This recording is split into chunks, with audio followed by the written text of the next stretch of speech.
दोस्तों आज हम लोग जानेंगे सरोगेसी क्या है या फिर भाड़े की कोख या किराए की कोख क्या है। इसके अलावा रेंटिंग ऑन ओम्ब क्या है, सरोगेसी प्रक्रिया क्या होती है, सरोगेसी कितने प्रकार की होती है, सरोगेसी से क्या फायदे हैं और क्या नुकसान है, इसके अलावा इससे संबंधित कुछ इंपॉर्टेंट पॉइंट क्या है, ये सारा डिटेल हम लोग इस वीडियो के माध्यम से देखेंगे। तो चलिए दोस्तों स्टार्ट करते हैं। सबसे पहले समझ लेते हैं सरोगेसी क्या है। तो दोस्तों जब कोई ऐसे कपल हो जो बच्चे नहीं पैदा कर सकते हैं, यानी कोई पति पत्नी हो वो बच्चे नहीं पैदा कर सकते हैं, उनके लिए जब कोई अन्य तीसरी महिला बच्चा पैदा करके दे रही हो तो इस पूरी प्रक्रिया को सरोगेसी कहते हैं।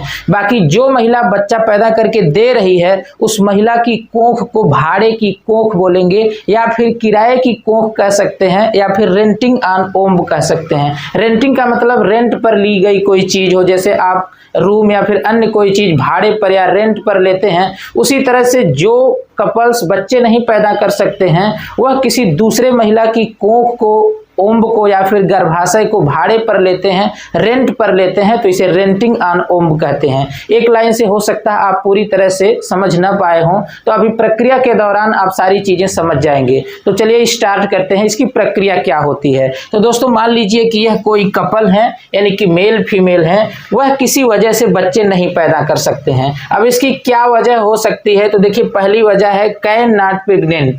इस कपल में जो महिला है वह प्रेग्नेंट नहीं हो सकती है किसी वजह से, या इसके अलावा डिफिकल्ट इन प्रेगनेंसी, या प्रेगनेंसी में प्रेग्नेंट होने के बाद कोई डिफिकल्टीज आ रही हो, कोई कठिनाई आ रही हो, तो यह हो सकता है। या इसके अलावा यूटेरस डिसऑर्डर, उसके यूटेरस के अंदर यानी गर्भाशय के अंदर कोई डिसऑर्डर हो, कोई कमी हो, किसी इलाज के दौरान गर्भाशय डिस्टर्ब हो गया हो, या फिर किसी इलाज के दौरान गर्भाशय को निकाल भी दिया जाता है कभी कभी, या फिर इसके अलावा फेसिंग मिसकैरेज, मिसकैरेज से फेस कर रही हो महिला, मतलब कि गर्भपात हो जा रहा हो। तो इस तरह से और भी कई कारण हो सकते हैं जिससे ये दंपत्ति यानी यह कपल बच्चे नहीं पैदा कर सकते हैं। तो ऐसी दशा में अब क्या करेंगे, ये दोनों कपल एक तीसरी महिला को तैयार करेंगे, एक तीसरी महिला की सर्च करेंगे, इन दोनों के अलावा एक अन्य महिला की सर्च करेंगे जिसे सरोगेट मदर कहेंगे, और उसकी कोख को या उसके गर्भाशय को भाड़े पर लेंगे। अब देखिए यहाँ पर ये कपल हैं जो बच्चे नहीं पैदा कर सकते हैं, और यहाँ पर देखिए एक तीसरी महिला को तैयार कर लिए हैं जिसे सरोगेट मदर कहा जा सकता है, या फिर इसके अलावा डोनर मदर भी कहा जाएगा। यहाँ पर जो मदर है इसको रिसिपिएंट मदर या ग्राही माता कह सकते हैं। इसे डोनर मदर इसलिए कहेंगे क्योंकि यह बच्चा पैदा करके दे रही है, बच्चा दे रही है तो इसे क्या बोलेंगे, डोनर, और यह बच्चा ले रही थी इसे क्या कहेंगे, रिसिपिएंट या फिर ग्राही कह सकते हैं। इस महिला और इस कपल के बीच में एक सहमति पत्र बन जाएगा जिससे दोनों पार्टी सहमत होगी। यह महिला सहमत है बच्चा पैदा करके देने के लिए और ये कपल सहमत है इसके द्वारा पैदा किए गए बच्चे को लेने के लिए। यह प्रक्रिया लीगल तरीके से होती है, इसमें किसी भी तरह की कोई चोरी या गुनाह नहीं है क्योंकि दोनों पार्टी इसमें सहमत है। इस महिला के द्वारा कुछ पैसे का भी डिमांड किया जाएगा क्योंकि आप जानते हैं भाड़े की कोख या किराए की कोख या रेंटिंग कोख है, तो इसका मतलब है कि कुछ ना कुछ पैसा होगा। अगर यह महिला 1 लाख रुपए पर तैयार हो जाती है तो ये जो कपल है 1 लाख रुपए इस महिला को देंगे। साथ ही साथ 9 महीने के दौरान, मतलब जब तक इसके पेट में बच्चा रहता है तब तक जितने खर्च आएंगे वो खर्च भी एक कपल इस महिला को देंगे। तो ये भी होता है। तो अब चलिए देखते हैं प्रक्रिया होती कैसे है। तो देखिए यह मेल और ये फीमेल यानी कि दोनों कपल हैं जो बच्चे नहीं पैदा कर सकते हैं। किन कारणों से बच्चा नहीं पैदा कर सकते हैं, तो ये कारण मैंने दिया है, इसके अलावा भी कोई अन्य कारण हो सकते हैं। अब देखिए जो मेल है इसकी बॉडी से स्पर्म निकाल लिया जाएगा, यानी यह अपना स्पर्म निकाल देगा, और यह फीमेल है यानी कि महिला है और इसके ओवरी से अंडा या फिर ओवम निकाल लिया जाएगा। स्पर्म और ओवम को लैब के अंदर, इन विट्रो लैब के अंदर इसका फर्टिलाइजेशन करवाते हैं, यानी कि प्रयोगशाला के अंदर इसका फर्टिलाइजेशन करवाते हैं। यह पेट्री डिश है, इसमें रख करके स्पर्म और ओवम का फर्टिलाइजेशन यानी निषेचन करवाते हैं जिससे एम्ब्रियो का निर्माण हो जाता है। अब इस बने हुए एम्ब्रियो को इस तीसरी महिला यानी कि जो सरोगेट मदर है या डोनर मदर है इसके अंदर इंटर करा दिया जाएगा, यानी इसके गर्भाशय में डाल दिया जाएगा। अब फिर इसके बाद यह चाइल्ड डिलीवर करके इस कपल को दे देगी, यानी बच्चा पैदा करके इस कपल को दे देगी। तो यह पूरी प्रक्रिया आप समझ गए कि सरोगेसी कैसे होती है। अब सरोगेसी कितने प्रकार की होती है, तो टाइप्स ऑफ सरोगेसी। देखिए सरोगेसी दो प्रकार की होती है, एक ट्रेडिशनल सरोगेसी और दूसरा गेस्टेशनल सरोगेसी। ट्रेडिशनल सरोगेसी में क्या होता है, तो यहां पर देखिए ये दंपत्ति यानी कि कपल है, इसमें यह मेल है और ये फीमेल है। इसमें क्या होता है कि ये फीमेल अपना ओवम यानी कि अपना अंडा नहीं देगी, यानी कि अपना अंडाणु नहीं देगी। इसमें जो मेल है वही अपना शुक्राणु केवल तीसरी यानी जो सरोगेट मदर है जिसको तैयार किया गया है बच्चा पैदा करके देने के लिए, उस महिला के अंदर इसका स्पर्म ही डाल दिया जाएगा, यानी कि आर्टिफिशियल इंसेमिनेशन मेथड के द्वारा इसके अंदर स्पर्म डाल दिया जाएगा। अब यहाँ पर क्या हुआ कि इस महिला से अब जो चाइल्ड रहेगा उसका कोई ताल्लुक नहीं रहेगा, क्योंकि इसका अंडाणु इस चाइल्ड में शामिल नहीं है, इसमें केवल इस पुरुष का स्पर्म है और इसी महिला सरोगेट मदर का ही अंडाणु है, यानी सरोगेट मदर का ही ओवम है। अब वास्तविक रूप से देखा जाए तो इस चाइल्ड के पिता ये हैं और माता ये हैं, लेकिन अब होता क्या है कि ये चाइल्ड डिलीवर करके इनको दे देगी और ये लोग स्वीकार कर लेते हैं, जबकि पता रहता है कि चाइल्ड के अंदर इस महिला का कोई जेनेटिकली रिलेशन नहीं है, यानी कि आनुवंशिक रूप से यह महिला इस चाइल्ड से किसी भी प्रकार से संबंधित नहीं है।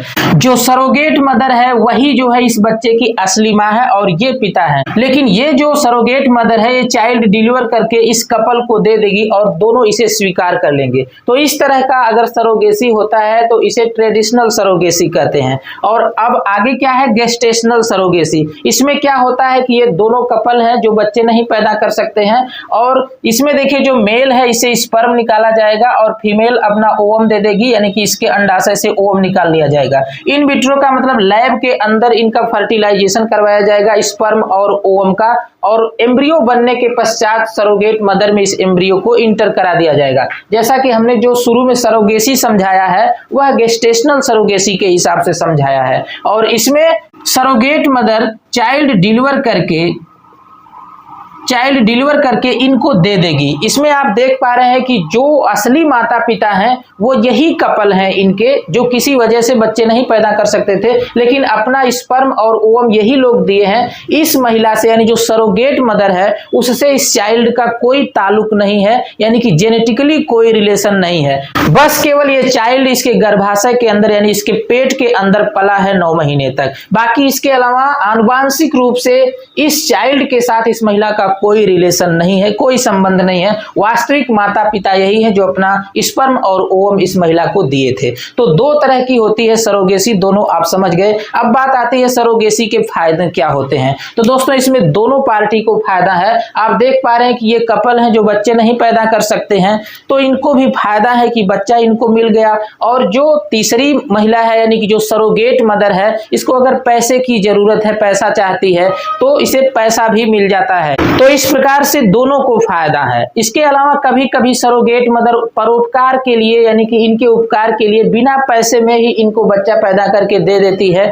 9 महीने तक आने वाले खर्च वर्च लेकर के ही इनको बच्चा पैदा करके दे देती है, एक्स्ट्रा किसी भी तरह का कोई पैसा नहीं लेती है। तो ये फायदे हैं। नुकसान क्या है कि जब सरोगेसी प्रक्रिया नहीं थी, यानी भाड़े की कोख या किराए की कोख नहीं थी, तो ऐसी दशा में अगर ये कपल पहले के होते जिस समय सरोगेसी प्रक्रिया नहीं थी, तो वो किसी अनाथ बच्चे को भी पाल सकते थे। अनाथ वे बच्चे हैं जिनके माता पिता नहीं है, तो ऐसे बच्चों को भी ये कपल पाल सकते थे। लेकिन जब सरोगेसी प्रक्रिया है तो ये ऐसे अनाथ बच्चे को न पाल करके बल्कि ये गर्व से कहेंगे कि हम सरोगेसी प्रक्रिया से बच्चे को लिए हैं, यह मेरा ही बच्चा है, किसी भी तरह का अनाथ बच्चा या फिर दूसरे का बच्चा नहीं है। अगर कोई ऐसा होता है जो अनाथ बच्चा पाल लेता है तो जीवन भर लोग उसे कहते हैं कि यह अनाथ बच्चा है, यह इनका बच्चा नहीं है। तो इस वजह से इनको एक संकोच रहता है जीवन भर की ये दूसरे का बच्चा है, दूसरे का बच्चा है। लेकिन अगर सरोगेसी प्रक्रिया से बच्चे को लिए हैं तो ये गर्व से कह सकते हैं कि हमारा ही बच्चा है, बस केवल इनके पेट के अंदर 9 9 महीने तक पला हुआ है और इस मदर से इस चाइल्ड का कोई जेनेटिकली रिलेशन नहीं है, यानी कि आनुवांशिक रूप से इस बच्चे का इस मदर से कोई संबंध नहीं है।